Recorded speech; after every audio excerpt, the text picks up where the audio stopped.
Namaste beautiful yogis. Today's workout is only 12 minutes long, 30 seconds work, 10 seconds rest. Most of the exercises will be done from the forearm, so let's call it forearm workout or forearm interval training. I'll show you the exercises and we'll get started. First exercise, they're a little bit different. First exercise is forearm jump ins to start. So you're going to start on your left forearm. The opposite hand is helping you down and you're to your side, so side plank. Jumping in, jumping back, and start. Jumping in, jumping back, start. Next exercise is the same thing on the opposite side. You can also do it with a regular forearm alignment, with the arm facing forward and doing the start. Either way, across from your mat, you're gonna have a little more balance and control.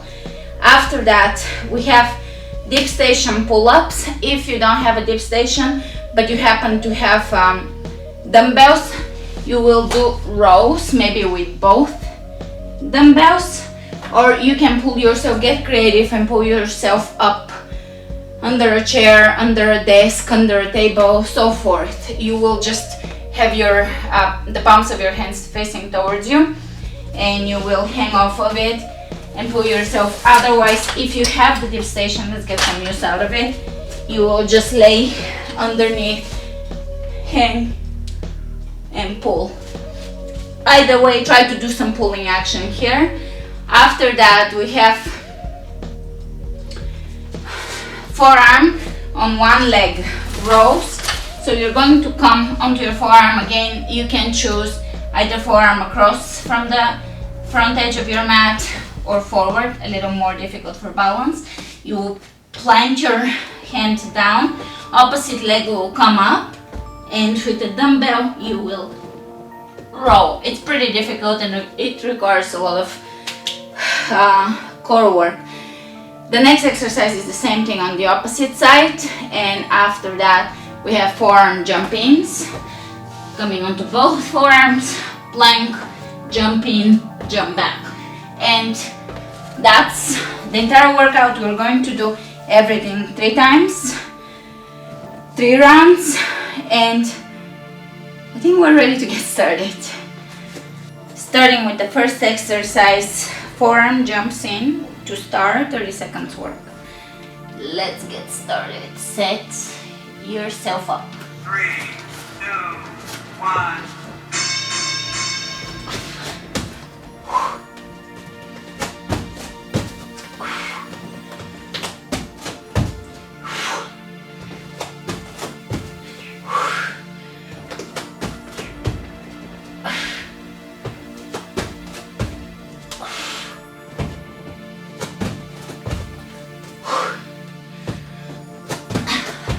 5 seconds left.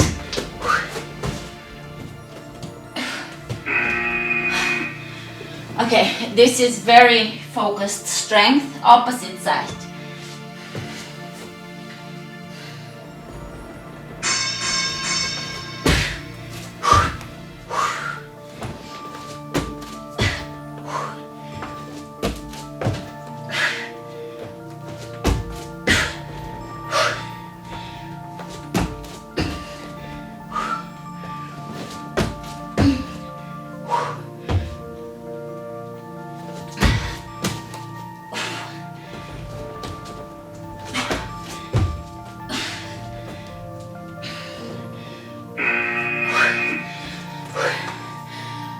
Pull-ups. This is pretty intense, so breathe.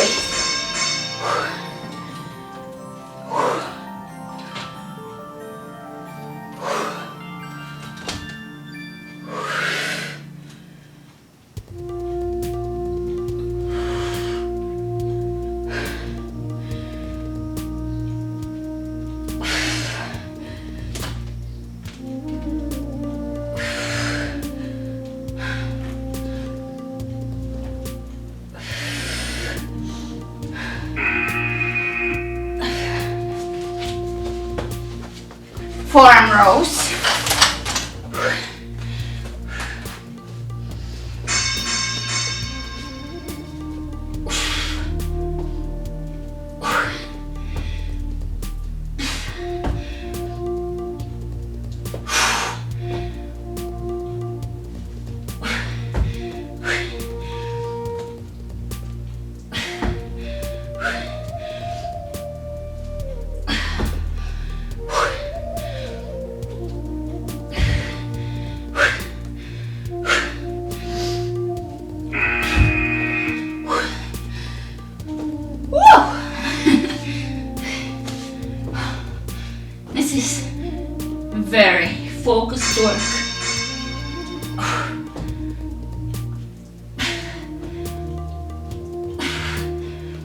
trying to have the hips facing down.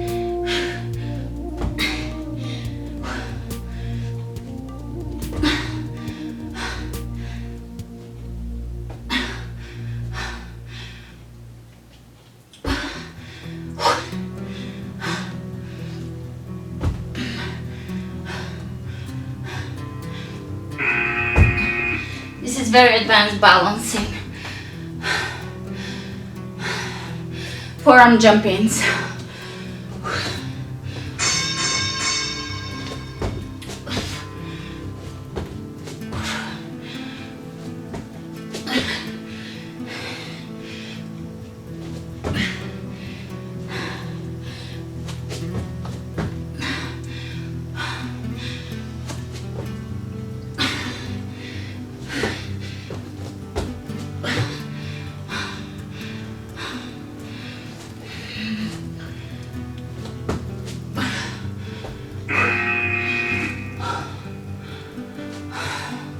Forearm jump in to start first round is done.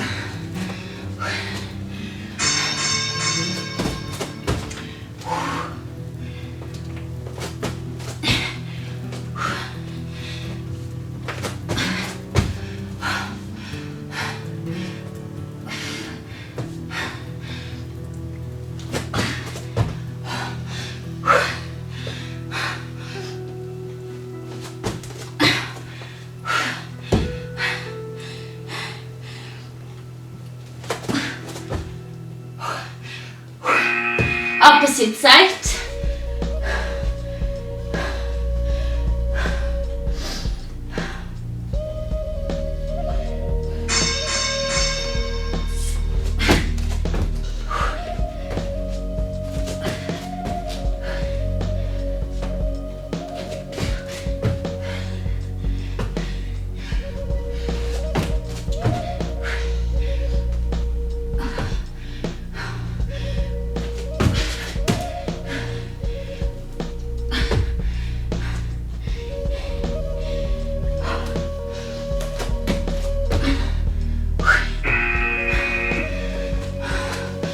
Pull-ups.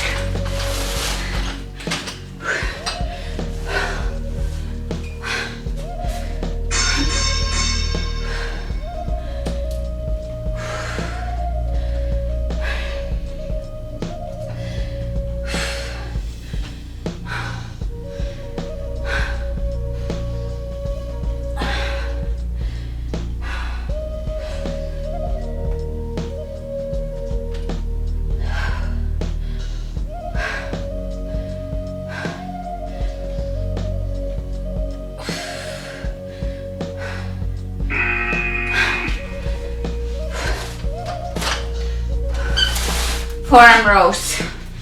Serious workout, serious work.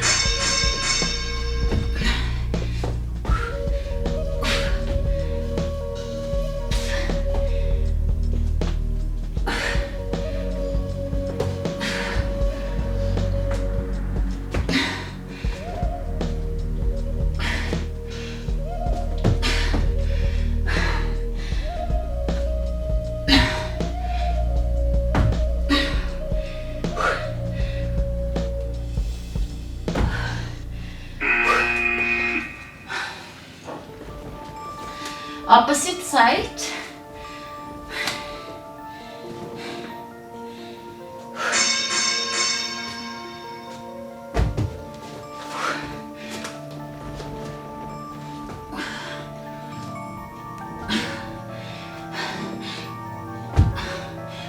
This is really something I feel in my core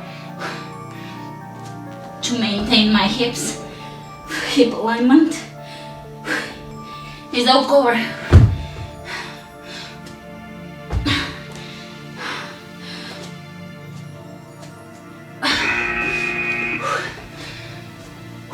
Forearm jumps. I have to apologize to everybody for this workout.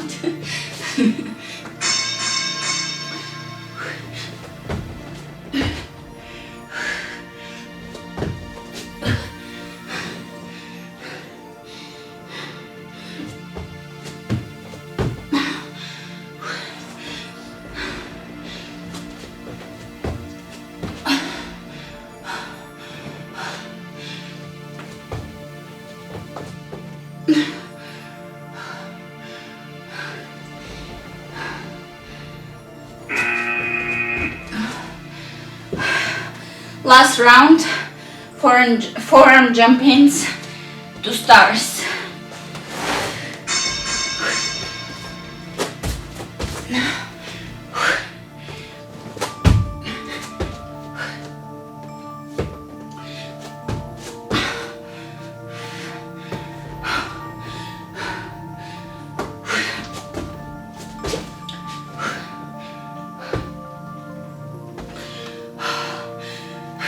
I'm not quitting.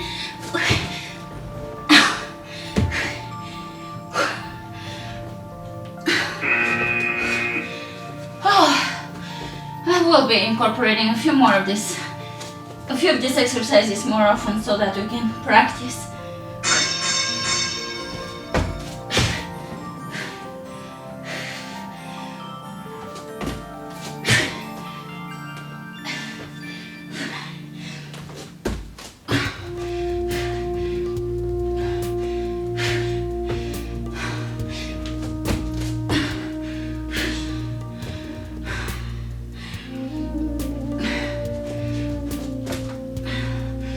Wow.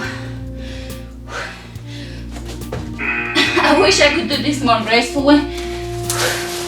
And to think that I came up with the exercises is very torturous. Let's go. Pull-ups.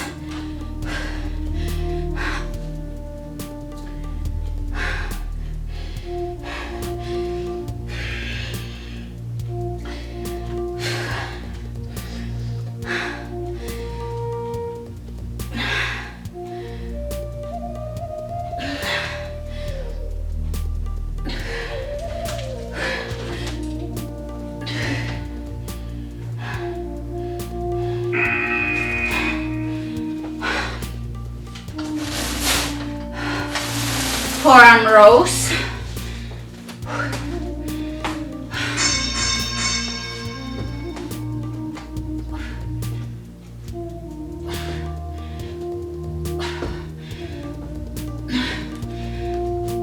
You can be on your knees as well.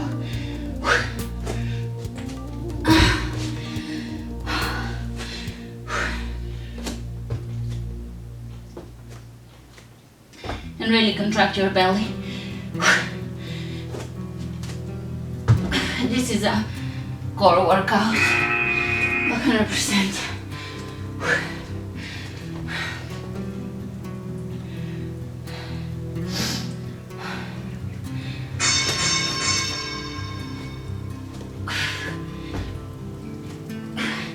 Facing with the hips down really focuses this on the core. Obviously we are working with the back, rowing. Almost there.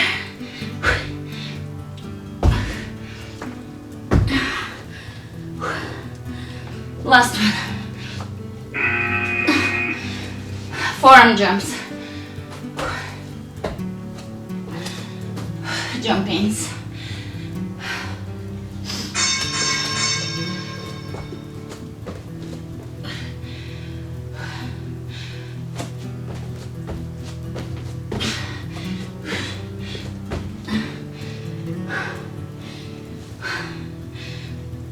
Almost there.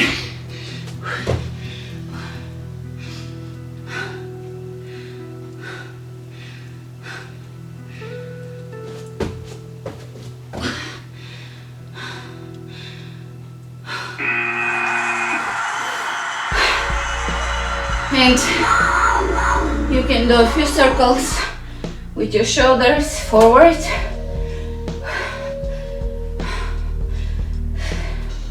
Open the arms out. Come on to your all fours, bring your right leg forward, pigeon. Find areas of your pigeon to conscious movement that feel nice to linger in that area.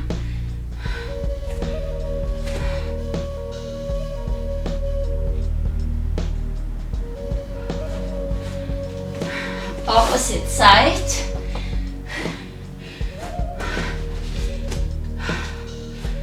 And just explore I'm uploading a Yin yoga class on my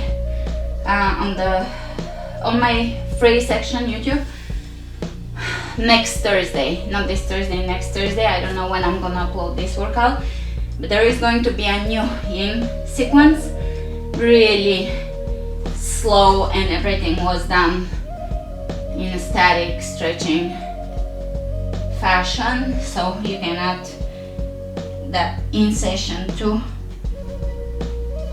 our HIIT workouts. All right, both legs in front of you,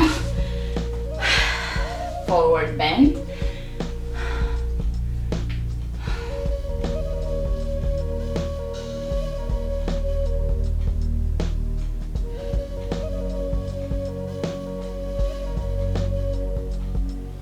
We don't want to forget the booty, so we'll do our 30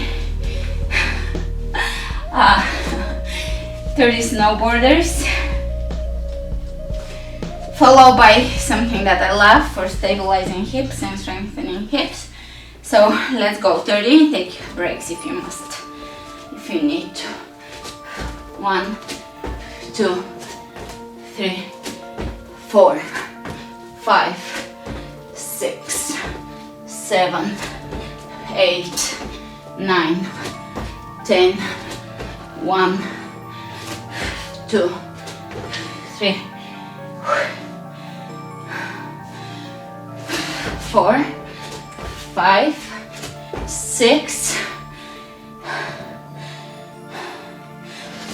7, 8, 9, 20.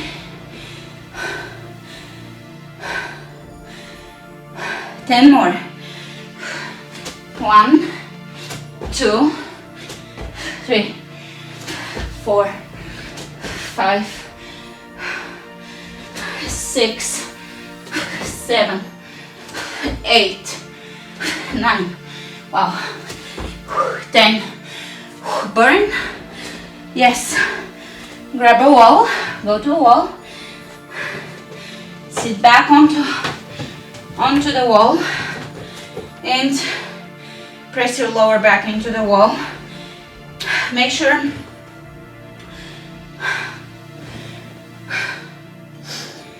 that your ankles are underneath your knees. Let me know in the comments below if this workout is this difficult as I make it look, or is it me? So press your lower back into the wall, activating your legs, lower down sit. You can go all the way to thighs parallel to the floor. Make sure that your heels are underneath your knees and they're not closer to you.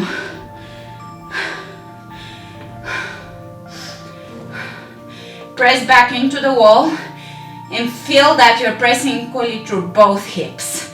We're here stabilizing the hips. To come out, bring your hands on the wall, push yourself off the wall. Coming into all fours.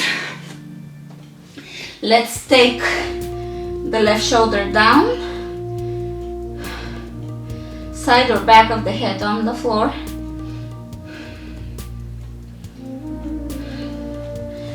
Opposite side.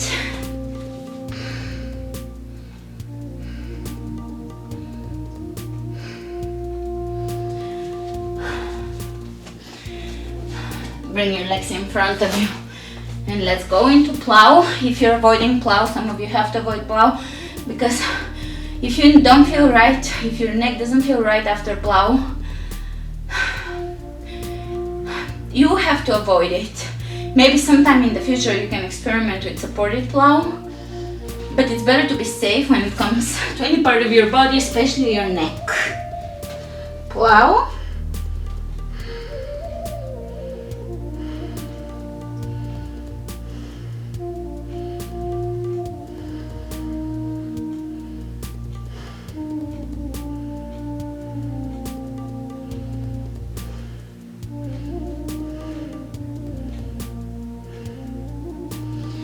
Lower down.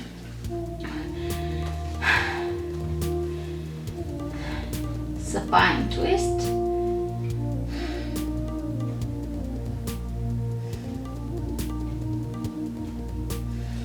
opposite side.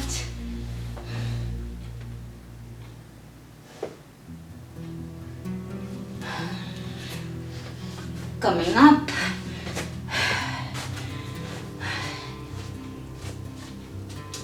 Take high lunge, hands in prayer, twist.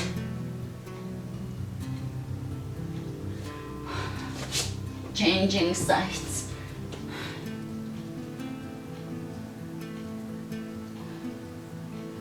And now for this stretch, for the quadriceps, you can extend one leg at a time in front of you and just stretch one side. Make sure all 5 toes are down on the ground and your knees are not opening or coming off the floor. So if they begin to come off the floor, you're going to stay in the previous stage of the pose. Not everybody is supposed to come all the way down onto their backs. If you are, make sure that your knees remain down.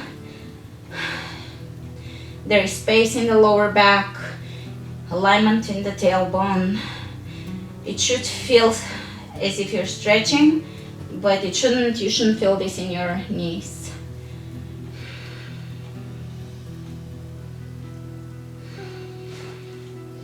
To come up, slowly coming up. Let's do frog pose. I'm going to explain frog pose because I tend to see most people doing it incorrectly in class. Even with the explanation, you open your knees out and your calves are going to be parallel to each other. Now, if your heels are closer to each other, that means your calves are no longer parallel to each other. Keep them parallel, so they are going to be parallel to the outer edge of your mat, and you're going to lower down with your feet flexing. With your feet flexing, also calves parallel, feet flexing, and you will hold here. Someone posted a question on Twitter how to come out of frog pose. Is there a correct way to come out without negating or losing the effects or the benefits from it? Yes, coming onto your hands. Slowly bring your feet a little closer together, knees a little closer together. Sit back, wide-legged child's pose. Rest a second, depending how long we are holding frog pose. If you're holding for a long time, coming out of it will be slower. The knees a little closer to each other. Toes together, sit back. You can lower the forehead. Then you can bring your knees to hip width apart and sit back. Take your time coming out of any prolonged stretch and allow your muscles to slowly get used to coming out rather than shocking them out of the stretch, and you will be fine. You will retain the benefits of the pose if you come out slowly from stretches. Try not to rush stretching. Right now we are very warmed up, so it's pretty safe for us to stretch. And we're not holding anything for a long time, so coming out is a little faster. But for the in-classes and all those, you can take your time. You don't always have to listen to the cues in class or in the video, because especially if you're at home, that's the beauty of the practice. We're learning to listen to our body. That's the main benefit. It's to learn to acknowledge your body signals and to learn to honor them. Thanks for joining me today. Namaste.